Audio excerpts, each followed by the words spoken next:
Donc, on va voir comment utiliser nos 10 forces intérieures pour développer ces fameuses capacités prémonitoires. Alors, qu'est-ce que c'est d'abord qu'une capacité prémonitoire? Eh bien, on a tous en nous cette capacité. Mais bien entendu, certaines personnes entendent, reçoivent des messages, mais ne savent pas les décrypter, ne savent pas les voir et surtout ont peur de les appliquer. Donc ces 10 forces passent par 10 centres énergétiques. Donc pour cette formation, pour cette visioconférence, eh bien on ne va pas utiliser d'artifice, on ne va pas utiliser de pierre, on ne va pas utiliser de couleurs, non, simplement on va essayer de comprendre comment on peut capter nos prémonitions, nos messages intérieurs. Alors ces 10 forces passent par, comme je vous l'ai dit tout à l'heure, ces 10 centres. Le premier centre, c'est le chakra supérieur Vinga. Alors, Vinga, qu'est-ce que c'est? C'est un centre énergétique qui se situe à peu près à 40 cm au-dessus de notre tête et qui a un rôle prépondérant pour capter tout ce qui vient de l'extérieur. On va dire qu'il a une ligne directe avec le chakra frontal. Ensuite de ça, nous avons le chakra de conscience du nirvana inférieur. C'est notre deuxième force. Bien souvent dans la prémonition, on va chercher dans notre mémoire ce que nous avons déjà enregistré, déjà vécu. Ça paraît bizarre, prémonitoire, ça veut dire je vais dans le futur. Oui, mais si je vais dans le futur, j'ai peut-être besoin d'acquis du passé. Eh bien, le chakra de conscience du nirvana inférieur, c'est un grand disque dur qui mémorise à la millième de seconde près tout ce qui se passe, tout ce qui s'est passé dans notre vie. Et donc, eh bien, on va aller voir dans ce nirvana donc inférieur s'il n'y a pas des chemins de réponse et si ces intuitions prémonitoires ne viennent pas de notre mémoire. Alors bien entendu, nous aurons le chakra frontal, bien entendu, lui c'est le récepteur, qui ne fonctionne d'ailleurs qu'avec certains éléments, mais on en parlera. Pour tout ça, qu'est-ce qu'il nous faut? Il nous faut de l'énergie. Et dans ces 10 forces, eh bien, nous avons l'Indu chakra. L'Indu chakra, c'est une source d'énergie qui va alimenter notre énergie psychique. Eh bien, pour avoir de la prémonition, il faut bien entendu, avoir cette énergie psychique. Le chakra de conscience du Guru chakra, très important, parce que sans lui, eh bien, les ressentis, tout ce qui va nous provenir de la Terre ne pourrait pas arriver à notre frontal, puisqu'il se loge au niveau de l'Atlas, donc très important aussi. Vous verrez comment on va faire certains cycles. Et puis, bien sûr, le chakra spirituel du moi. Pourquoi? Parce que ça me concerne. Le moi, c'est mon divin intérieur. Et par rapport, on va dire, à cette forme énergétique, par rapport, on va dire, à ce divin intérieur, eh bien, c'est la garantie d'être individuel et de ne pas se laisser détourner ou éteindre par les autres. Quant au chakra de conscience du Mana chakra, je pense que beaucoup de personnes le savent, c'est l'ascenseur qui va rechercher dans les chakras principaux du racine au laryngé les informations transmises par les nadis. Enfin, presque enfin d'ailleurs, le chakra spirituel de la décision. Parce qu'on ne peut pas avoir de prémonition, on ne peut pas utiliser ces prémonitions si on n'est pas capable de décider. Donc il faut savoir décider dans la vie, et bien ce chakra spirituel de la décision va nous aider. L'ombilique, bien entendu, le chakra de conscience de l'ombilique, qui va nous relier à notre partie fœtale, mémoire fœtale, mémoire aussi peut-être de notre maman, de notre, on va dire, papa, puisque du 3e au 7e, eh bien, l'influence de la maman est totale. Le papa, c'est du 7e au 9e. Donc, c'est important de savoir si nos messages prémonitoires ne proviennent pas, peut-être, de l'hérédité. Parce qu'on ne peut pas faire, on va dire, de distinction entre est-ce que ça vient du futur, est-ce que ça vient de maintenant, est-ce que ça vient d'avant. On ne peut pas le faire. Et ensuite de ça, Vindu, Vindu qui est la prise de terre, on en parlera tout à l'heure. Voilà nos 10 forces qui sont à travailler, mais pas à travailler n'importe comment et de n'importe quelle façon. Donc dans cette visioconférence, j'essaierai de vous faire comprendre comment on va en 4 étapes pouvoir comprendre et développer ces capacités prémonitoires sans aucun artifice. Uniquement par votre sens de l'observation, par votre sens de l'écoute et bien entendu par votre force d'agir. On va passer à la page suivante. Et là, on a un petit baromètre qui est présent, un aller-retour. Vous voyez, en un, on a Vindu, c'est-à-dire je commence par prendre l'énergie de la Terre. Et vous savez que Vindu va chercher dans la Terre aussi bien de l'énergie, bien entendu, mais des messages stockés depuis très longtemps, depuis des générations et des générations, pour nous permettre de répondre à nos demandes, à nos chemins de réponse, à nos questions pour avoir ces chemins de réponse. Ensuite de ça, qu'est-ce qui se passe? Le cheminement est très simple. De Vindu, ça va tout de suite au nirvana inférieur, pour voir si ce que l'on reçoit n'est pas déjà emmagasiné. C'est une question d'économie d'énergie. C'est pas la peine de faire des doublettes et des triplettes. Vous savez, la personne qui va hésiter, est-ce que je connais, est-ce que je connais pas, une fois que c'est gravé dans notre nirvana inférieur, c'est plus la peine de douter, c'est gravé. Donc c'est plus la peine d'en rajouter ou de faire une doublette par rapport, on va dire, à des acquis que nous avons déjà. Bien entendu le frontal, puisqu'il faut bien que ces notions nous arrivent au centre frontal pour pouvoir ressentir cette prémonition. Et dans l'autre sens, il y a Vinga qui va nous permettre également d'avoir des messages du céleste. Donc on part de la Terre, on va voir si les acquis que l'on récupère de la Terre ne sont pas déjà, on va dire, engrangés. Ça va à la partie frontale, ça passe à Vinga pour voir les énergies célestes, et bien entendu ça redescend au frontal, et ça redescend de nouveau au nirvana inférieur pour aller à la Terre. En clair, ce petit dessin nous fait comprendre qu'il est important de voir nos acquis pour ne pas répéter.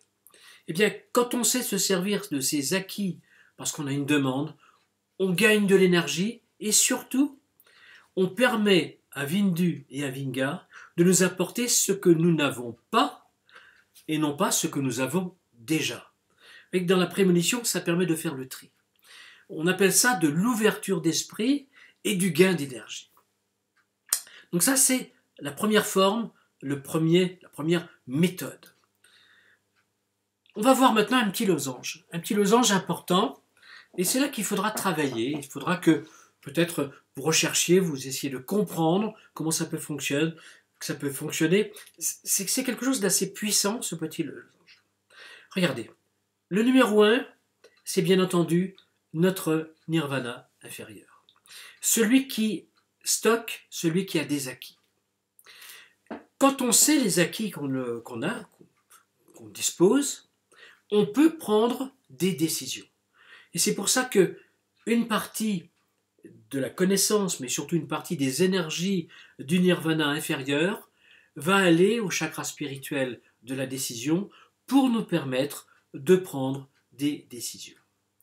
Vous savez, notre petite voix qui va nous dire « Voilà, vas-y, tu peux y aller, je ressens que tu es capable d'écrire, d'avancer, de créer, de monter ton centre, d'aller te promener peut-être, etc. » Eh bien, avant peut-être de partir comme ça, les yeux fermés, si on a des moyens, et si on sait qu'on a ces moyens, et si on sait qu'on a déjà un vécu, eh bien, on pourra mieux prendre des décisions, et surtout, on évitera de reprendre les décisions qui, pour nous, ne sont pas cohérentes, les décisions qui ne nous conviennent pas.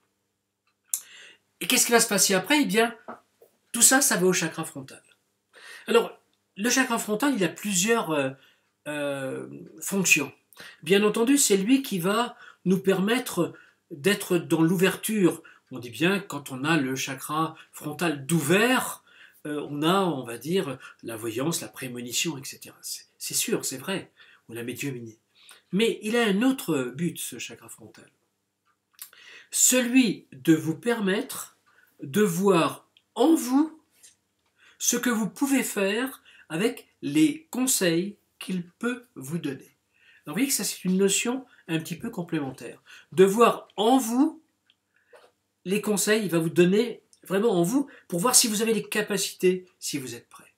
Alors, le conscient va dire oui, oui, bien sûr, je suis prêt, mais le frontal va peut-être dire attention, ça tu ne l'as pas, ça tu ne connais pas. Et les messages qu'il va nous envoyer seront peut-être des messages pour compléter ce que nous n'avons pas, et je crois que c'est plus qu'important, cette notion.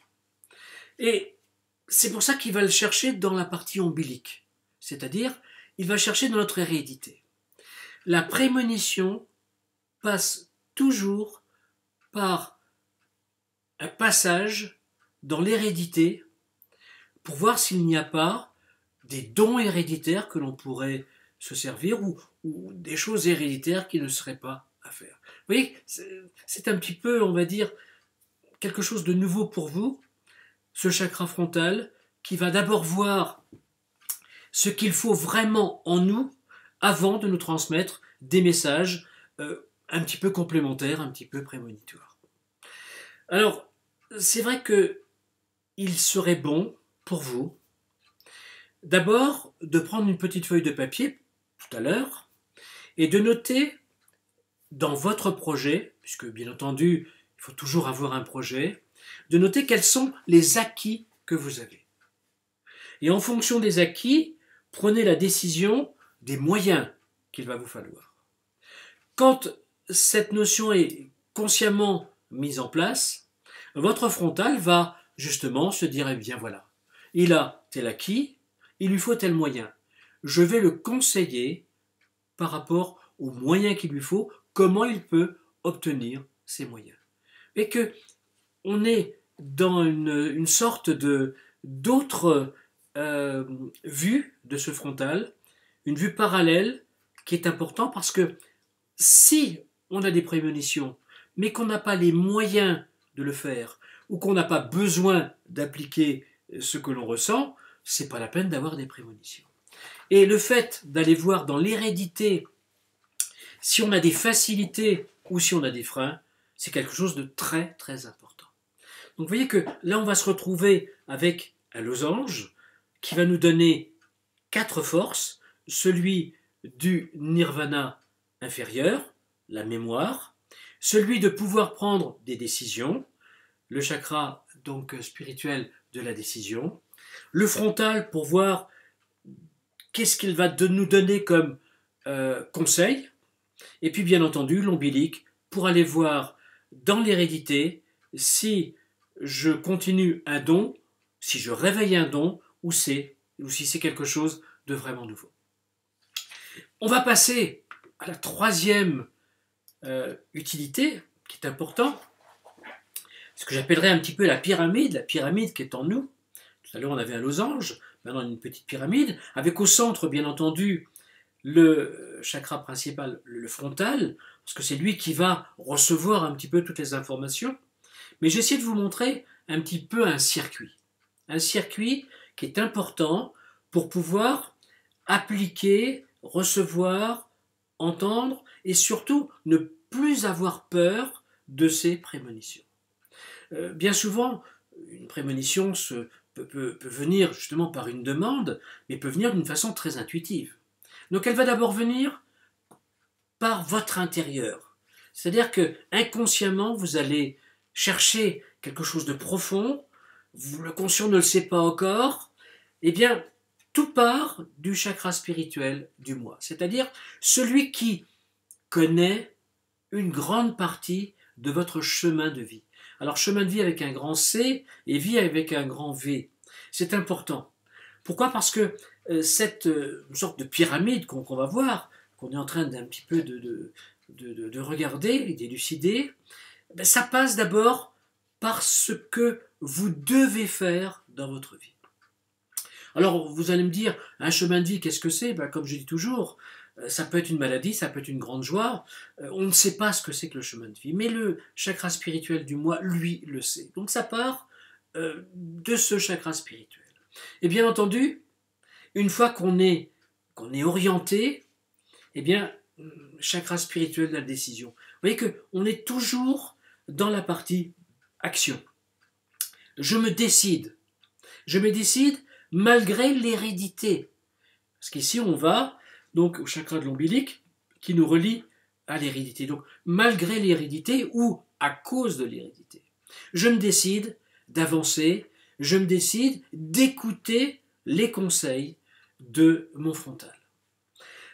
Cette forme énergétique qui est en nous, eh bien, va aller alimenter le mana chakra. C'est-à-dire qu'on va dire à ce chakra de conscience qui se situe au niveau de la moelle épinière et qui va visiter, tel un ascenseur, du chakra racine au chakra laryngé, eh bien, on va lui demander soit de transmettre les messages prémonitoires aux centres principaux, aux chakras principaux, pour pouvoir rentrer dans l'activité, soit d'aller dans les chakras principaux, donc pour pouvoir prendre ce que l'on a besoin pour avancer. Et l'un ou l'autre, eh bien, on retourne à ce chakra frontal. Mais que le chakra frontal, c'est pas simplement quelque chose où on aura la prémonition, le flash. Non, c'est quelque chose qui va recevoir plein d'informations. Et là, on est en train de chercher des informations en lien avec le moi, c'est-à-dire en lien avec notre chemin de vie. Mais que une prémonition, ça peut être pour aider quelqu'un, bien entendu. Je reçois un message et je le transmets d'une façon très diplomatique pour pouvoir aider quelqu'un. Mais cette prémonition, ça passe d'abord par aller voir dans notre intérieur d'une façon très inconsciente si ça fait partie de notre chemin ou si ce message, au lieu d'être pour Pierre, Paul ou Jacques, est pour nous, justement pour avancer dans notre chemin de vie. Alors une fois, bien entendu, que c'est passé dans ce chakra frontal, regardez la partie B, eh bien ça va de nouveau, ça retourne de nouveau au chakra de la décision. Alors vous voyez, le moi me permet de décider, va voir dans la partie antérieure, dans la partie ombilique, dans la partie hérédité, mes acquis, mes dons, mes difficultés ou mes possibilités. Ça va également, on va aller voir par l'intermédiaire du mana dans les centres principaux, dans les chakras principaux, si je dois prendre ou si je laisse quelque chose au niveau des énergies. Ça passe par le frontal et ça retourne à la décision. Il faut bien comprendre que sans action, sans décider quelque chose, eh bien, vous pouvez avoir des tonnes de prémonitions, vous pouvez être le meilleur médium du monde, sans décider à en parler, à vous faire reconnaître, à utiliser ces messages, eh bien, ça ne sert absolument à rien. Et bien entendu, on retourne, dans la partie C, on retourne à l'ombilic. On y remet une couche pour voir effectivement dans la partie héréditaire ce qui se passe. On retourne au frontal et bien entendu, le cercle se termine par de nouveau le retour au moi qui va refaire le circuit. Alors vous voyez, on est dans une sorte de 8 permanent, c'est-à-dire tout émane de mon moi, c'est-à-dire de mon chemin de vie. Je décide, je vais voir dans ma partie héréditaire si c'est un don ou pas un don, si je dois m'en servir, si je dois le développer. On passe par tous les centres énergétiques possibles et inimaginables sur tous les chakras principaux. Toujours pareil, message au frontal, on retourne à la décision, on retourne à l'ombilic pour enfin seulement retourner au chakra spirituel du moi. C'est ce qu'on appelle le 8 énergétique prémonitoire. Alors qu'est-ce qu'il faut faire pour pouvoir développer cette fonction intuitive?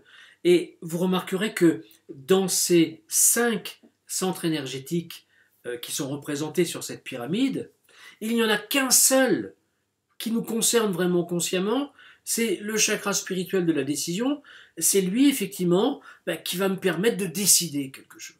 Donc j'ai une fonction à faire pour pratiquement 4 fonctions, pour 4 fonctions inconscientes. Donc qu'est-ce qu'il faut faire pour développer ces phénomènes prémonitoires? Eh bien, il faut régulièrement marquer et bien entendu dater chaque jour. Au départ, c'est assez fastidieux, Mais comme je vous ai dit, il n'y aura pas de pierre, il n'y aura pas de cristaux aujourd'hui, il y aura pas d'artifice, il n'y aura que votre travail. Il faut marquer chaque jour ce que vous avez pris comme décision inhabituelle dans votre vie, dans la journée. Vraiment, c'est important. Parce que bien souvent, on agit et on ne se rend pas compte qu'on a agi. Oh, les mauvaises choses, on s'en rappelle. Les bonnes choses, on ne s'en rappelle pas. Donc, pensez à prendre un petit cahier et pensez le soir, simplement, à dire, voilà, qu'est-ce que j'ai fait aujourd'hui? Qu'est-ce qui s'est passé d'inhabituel? Et puis surtout, dater. Mais je vous demande vraiment de faire ce travail au moins pendant 2 mois. Je sais que c'est pas facile, c'est un petit peu comme si on tenait notre journal intime, à part que là, on est dans la partie intuitive. Qu'est-ce que j'ai fait aujourd'hui de nouveau? Ben, peut-être que au départ, vous allez dire, ben, il n'y a rien de neuf. J'ai fait la même chose, j'étais à mon boulot, j'ai ceci, j'ai cela. Mais il faudra vraiment rechercher si par hasard il n'y a pas le petit quelque chose. Eh bien chercher tel truc et puis je l'ai trouvé. Ça fait très longtemps que j'avais plus vu tel livre et puis je l'ai lu. Mais tout ça, ça fait partie de l'intuition prémonitoire. Et pour avoir des capacités prémonitoires, il faut commencer tout à fait au bas de l'échelle, tout à fait en bas. Donc notez bien pour mettre cette pyramide, ce 8 énergétique en place, notez bien chaque jour, systématiquement, tout ce qu'il y a de nouveau dans votre vie au niveau ressenti prémonitoire. Alors vous allez me dire, c'est pas facile. Ça dépend. Si on le prend comme passion et non pas comme obligation, tout va très bien. Alors, on va continuer parce que c'est pas fini. Ici, on va se retrouver avec l'hexagramme, c'est-à-dire avec l'étoile à 6 branches représentée d'une façon un petit peu spécifique. Pourquoi? Parce que on a un circuit énergétique et vous avez remarqué que j'ai mis chaque fois des couleurs différentes. Alors, si je retourne un petit peu en arrière, vous allez comprendre, voilà, eh bien, la montée en ligne droite de la partie prémonitoire, c'est en bleu. C'est en bleu, pourquoi? Parce que il faut que j'ai la capacité de pouvoir l'exploiter, donc de pouvoir parler ou me taire, bien entendu, et ça implique le chakra laryngé, et ça implique, bien entendu, le chakra de conscience du talus chakra. C'est-à-dire, ça me donne la force de pouvoir parler. C'est pour ça que cette ligne est en bleu. Si je passais sur ce fameux losange, eh bien, il est en rouge. Il est en rouge, pourquoi? Pour me rappeler que c'est la terre, c'est l'ancrage, c'est moi. C'est-à-dire que, eh bien, la partie mémoire, c'est du passé, c'est ancré. Ma décision, c'est présent. L'ombilique, eh bien, c'est également du passé, puisque ce sont des mémoires héréditaires. Quant au frontal, c'est vrai que lui, c'est quelque chose qui va récolter les informations. Donc ce losange me met en lien avec la Terre. Tout à l'heure, on a vu la partie pyramidale, c'est-à-dire cette partie, cette force, pour ce 8, pour bien me faire comprendre que je pars de moi pour retourner à moi, eh bien pour ça, il faut de la force. Il faut de la force, donc il faut que je travaille, bien entendu, avec tout ce qui est énergie, sans utiliser, bien entendu, mon énergie vitale. C'est-à-dire qu'il faut que je me ressource avec des énergies extérieures. Alors, comme j'ai dit pour cette fois-ci qu'on n'allait pas, on va dire, utiliser des artifices, eh bien d'après vous, quelle énergie on va utiliser? Eh bien, je vais vous le dire. L'énergie que l'on va rechercher pour, à un moment donné, le soir, marquer ce qu'on a fait d'inhabituel, ce qui est un petit peu prémonitoire. Cette prémonition, cette énergie, quand vous allez marquer ce que vous avez et vous fait par rapport à votre évolution, eh bien, ça va vous recharger en énergie. Alors vous allez me dire, mais c'est pas possible, je me décharge. Mais si, justement, si vous vous déchargez, votre inconscient va compenser les énergies, et comme ça sera en lien avec quelque chose de nouveau, de beau et de prémonitoire, eh bien, vous allez vous recharger avec des énergies d'aujourd'hui et non pas avec des énergies d'hier. Parce que la prémonition, c'est pour demain. Alors vous savez très bien que tout ce que vous faites aujourd'hui, c'est pour votre futur. Eh bien, voilà pourquoi on va se recharger pratiquement simplement en mettant, en mémorisant, en recherchant les nouveautés de la journée. Alors, cet hexagramme est de couleur verte. Pourquoi? Parce qu'il va m'apporter l'équilibre. L'équilibre. Et là, on est dans la partie inconsciente, mais il faut voir comment ça fonctionne, cette partie équilibre. Eh bien, regardez. Je pars, cette fois-ci, du Vinga, c'est-à-dire du chakra supérieur Vingas. Je m'autorise à accepter les messages venus de l'extérieur. Ça veut dire que je peux prendre les énergies de personnes que je vais croiser sur le plan causal. Je peux prendre des énergies dans la partie supraorique, c'est-à-dire là où sont stockées un petit peu les mémoires, les connaissances de millions et de millions de personnes, où je peux peut-être prendre des connaissances carrément du céleste. Je ne sais pas d'où elles vont venir. À la limite, je ne cherche pas à savoir. Je me fie à mon intuition. J'ouvre la porte, Vinga ouvre la porte à ces messages. Alors, comme j'expliquais rapidement tout à l'heure, Vinga, c'est un régulateur. Un régulateur au niveau de la partie terrestre, bien entendu, puisqu'il régule Vindu, mais également un régulateur de la partie céleste, puisqu'il va faire le tri aussi de ce qui me convient ou de ce qui ne me convient pas. Et comme mon frontal a un rôle pour savoir ce qui va me convenir avant peut-être de convenir aux autres, eh bien il va réguler, il va donner au chakra frontal ces informations. De là, qu'est-ce qu'il me faut? Une fois que j'ai des informations venues du céleste, eh bien, il me faut de l'énergie. Et c'est pour ça qu'on aura l'Hindu chakra. Alors, j'ai dit que l'Hindu chakra amenait des énergies psychiques. Amener des énergies psychiques pour compenser les énergies célestes. Et ça, c'est une notion aussi peut-être qui va être nouvelle pour vous. Regardez, je dis souvent que quand on a un corps qui peut supporter, mettons, ou quand il y a un fusible, mettons, qui peut supporter 5 ampères, et qu'on a 30 ampères ou 40 ampères qui arrivent parce qu'il y a une demande, eh bien le fusible il saute. Mais notre corps, c'est exactement pareil. Quand on peut supporter 5 ou 10 ampères, et qu'on a, de par l'énergie céleste, je sais pas moi, 50, 60, 80 ampères qui arrivent, on a tendance à disjoncter. Ça veut dire qu'on a tendance à se fatiguer. C'est surtout ça qu'il faut voir. C'est la fatigue qui rentre en ligne de compte.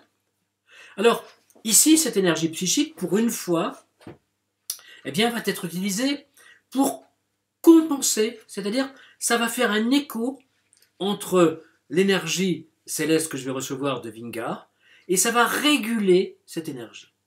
C'est-à-dire que ça va être une sorte de régulateur énergétique. C'est pour ça qu'il va nous falloir, quand on est en lien avec la prémonition, beaucoup d'énergie psychique pour supporter l'énergie céleste qui vient, donc cette fameuse prémonition.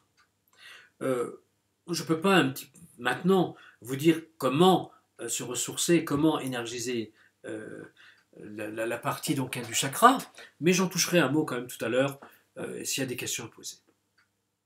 Alors vous voyez que Vinga m'amène des informations. Le chakra, l'Hindu chakra, compense les énergies psychiques. Et bien entendu, ça arrive à mon moi. Est-ce que cette prémonition me concerne, fait partie de mon chemin de vie, ou est-ce qu'elle ne me concerne pas? Et ça, c'est le grand dilemme de la prémonition. Parce que bien souvent, on pense que l'on a des messages pour les autres, alors que ces messages sont d'abord pour moi, sont d'abord pour vous. Donc c'est pour ça que ça va au chakra spirituel du moi, qui lui va après avoir décidé, est-ce que c'est dans mon chemin de vie, est-ce que c'est pour quelqu'un d'autre, envoyer ces messages au frontal. Qui lui va les envoyer, bien entendu, au mana chakra, et le cycle va se faire parce que ça va remonter au guru, qui va de nouveau aller au chakra supérieur Vinga, et ainsi de suite. Donc vous voyez, ce circuit énergétique, c'est d'abord pour discerner si ces informations prémonitoires sont pour moi, donc me concernent, ou concernent l'autre personne. Vous savez, bien souvent, on fait des erreurs, c'est-à-dire que on a l'impression que les messages sont toujours pour les autres, alors qu'en réalité, une grande partie des messages sont peut-être pour nous. Donc ça, c'est un cycle, et c'est un cycle en vert qui va nous donner l'équilibre, la paix et la tranquillité. Vous ne pouvez pas vous imaginer comment on peut être, on va dire, dans un bonheur quand on a ces événementiels. J'ai un petit peu de temps, parce que je suis en train de regarder un peu l'horaire, parce que j'essaie de ne pas dépasser les 44 minutes pour pouvoir mettre cette conférence sur YouTube avec un numéro caché, bien entendu, pour que vous puissiez la voir. Sinon, ben, je ne pourrais pas la mettre en ligne. Donc, vous voyez, comment est-ce qu'on va recharger cette énergie psychique? Eh bien, tout simplement en utilisant les messages de notre inconscient. Ça paraît un petit peu bizarre, puisque c'est lui qui nous fait des pensées, mais non. Si je vais les utiliser, automatiquement, je vais le transformer en conscient, je vais avoir des besoins physiques, et d'une façon habituelle, en faisant soit des vocalises, soit en me promenant dans la nature, etc., je pourrais ressourcer cette énergie psychique. Donc, utiliser les messages de son inconscient permet de focaliser les énergies conscientes vers l'un du chakra pour recharger ces énergies psychiques.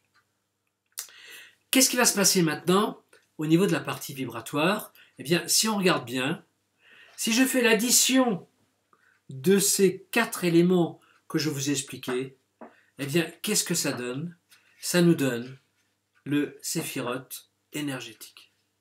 Et qu'on n'invente rien, le tout c'est notre montée énergétique, ce fameux losange qui va nous permettre de nous comprendre, la force, l'équilibre, eh bien, ça nous donne cette partie vibratoire. Alors, c'est vieux comme Hérode, mais c'est appliqué d'une façon complémentaire, et dans cette fameuse représentation de ce séphiroth, vous voyez bien entendu que le chakra frontal se trouve au centre, et que toutes les ramifications arrivent à ce fameux chakra frontal. Si vous ratez le coche, c'est-à-dire si vous n'équilibrez pas, si vous n'êtes pas dans l'accord d'une de ces 4 figures, eh bien, jamais votre séphiroth intérieur, jamais cette force intérieure ne pourra fonctionner et jamais vous ne pourrez rentrer dans vos capacités prémonitoires. Donc vous voyez que c'est une autre façon d'aborder ce fameux séphiroth, d'aborder vos capacités prémonitoires. C'est une façon, on va dire, de comprendre, de croire. Eh bien, si vous appliquez les conseils que je vous ai donnés aujourd'hui, parce que il n'y a que vous qui pouvez les appliquer, la personne ne pourra vous aider. Ne cherchez pas des cristaux, ne cherchez pas de la couleur, ne cherchez pas le voisin, etc. Il n'y a que vous qui pouvez augmenter vos capacités prémonitoires. Donc, dans ces cas-là, aucun assistana possible. C'est vous, plus vous, plus vous. D'abord pour avoir les messages pour vous, pour distinguer si c'est pour vous ou pour les autres, ou tout simplement pour avoir des messages pour les autres. Voilà un petit peu ce que je voulais vous expliquer ce soir, simplement, avec ces 4 figures qui sont plus qu'importantes. Je reviendrai bien entendu sur ces explications, parce que ça demande, on va dire, une forme de compréhension. Mais si vous prenez pas à pas on va dire, ce que je vous ai dit, si vous ne voulez pas aller trop vite, et si surtout vous marquez tous les jours un petit peu les nouveautés prémonitoires, ce que vous ressentez, ce qui est inhabituel, eh bien vous verrez que les choses vont aller de mieux en mieux pour vous. Voilà ce que je voulais vous dire ce soir dans ces 40 petites minutes.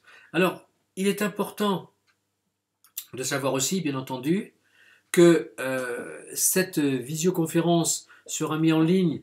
J'espère que ça va marcher maintenant, on va dire, pour les personnes qui se sont abonnées. Alors j'ai lancé cet abonnement, j'en avais parlé il y a le mois dernier, de 3,50 € par mois, pour me permettre effectivement de compenser l'ensemble des frais informatiques que j'ai. Voilà, ça permet, on va dire, d'amortir et d'adoucir certaines choses, et ça me permet de continuer à faire ces conférences en ligne. Et cet abonnement, surtout, vous permettra, si jamais vous êtes abonné ou si jamais vous voulez vous abonner, la semaine prochaine, donc d'avoir une visio-formation, alors celle-là va durer 1h30 bien entendu, sur les 12 forces vibratoires. Alors pourquoi les 12 forces vibratoires? Parce que vous savez, ou vous ne savez peut-être pas, que le jeu des 12 forces vibratoires est en ligne maintenant. Alors, n'ayez pas peur, ça ne cache rien, il n'y a pas de truc, c'est gratuit, il n'y a pas de piège derrière, il n'y a pas de... comme j'ai entendu, les gens n'y vont pas parce qu'ils ont peur qu'il y ait d'arnaque derrière, il n'y a pas d'arnaque. C'est un travail complètement fou, que je me suis amusé à mettre en place, parce que ça représente quand même 800 pages d'explications, ce jeu. Qu'est-ce qu'il faut faire? Eh bien, tout simplement, aller dans votre prémonition. Chaque jour, vous tirez une carte et vous allez voir que pour les abonnés, vous allez également avoir comment vous servir, comment pouvoir se servir de ce jeu. Eh bien, chaque jour, vous tirez votre carte, vous allez sur les couleurs, vous allez sur les pierres, vous allez sur les conseils, vous allez sur les symboles, vous allez sur les huiles essentielles. Il y a plein d'indications. Alors, il y a une personne qui m'a dit, oui, mais je ne peux pas en tirer 2 par jour. Ah, ben, c'est normal, c'est logique. Pourquoi? Parce que c'est la carte du jour. Alors, si vous attendez minuit 000 et des poussières, vous pourrez effectivement changer de carte, mais vous l'aurez pour toute la journée, pour le lendemain. Alors, ce que je vous conseille surtout, par rapport, on va dire, à cette carte du jour, ne la faites pas, ne la tirez pas bêtement comme d'une façon très simpliste. Non, non, posez toujours une question, essayez d'avancer. Alors, comme dit, pour certains, on se reverra le mardi 18 février, donc de 21h à 22h30 en l'occurrence. Pour d'autres, ça sera donc le mois prochain. Vous aurez la date de la prochaine visio-formation sur mon site jean-marie-schneider.fr. Alors, comme j'avais fait la dernière fois, puisque maintenant je suis dans ces 40 minutes et quelques, voilà, donc j'y suis. Maintenant, je vais répondre aux questions. Donc là, bien entendu, ces questions ne